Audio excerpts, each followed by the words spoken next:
excited. Keep yourself silent. Right? Now the question is about how long to get silent. So silence also has an important scientific base to it. Till the person is gazing here and there and trying to think, wait. That means the person is thinking. When the person removes their eyes off you, remember they are thinking. There is something coming up in their mind, subconscious.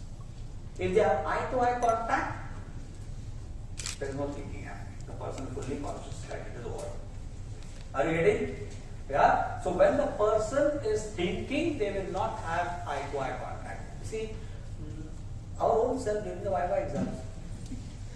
Again, back to the same thing. When you are thinking about that bone, which bone is this, which bone is this, I heard this long bone, which is this long bone. Do we think or no? And we are thinking, are we at some other place or no? The person when he is thinking, their eye-to-eye contact is not there. And that is the time our duty is to keep our mouth shut. Do not ask. Because you might miss important information. Are you getting? And all these are something which we will never do till now. Patient stops or question them. Patient stops or question them. We are not waiting at all, as though there is some other train that we have to catch. So fast. And wait, because the person has come with a long story. Nobody comes to us with morning fever and I have come to you down. How many of us will see that type of cases? 1 in 100. Majority of the people have come with a long-standing history. Psoriasis, eczema, PCOD, this, that, and all that. It's a lifelong story. Wait for the person to recollect everything. Therefore, he mentions keeping silent himself. He allows them to say all they have to say, allowing them to say all they have to say, without interrupting them. Do not interrupt.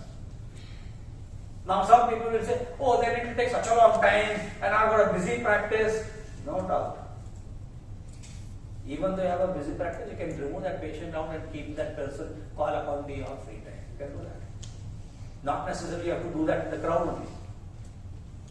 But unless and until we give time, because that person is an important person by itself. Every case is an important case by itself. Yes or no? We can't say, out of 100 patients, I have treated 80 patients. No. That is not the story. The story is that 20% if they are not better, why are they not better? What is happening with them? That is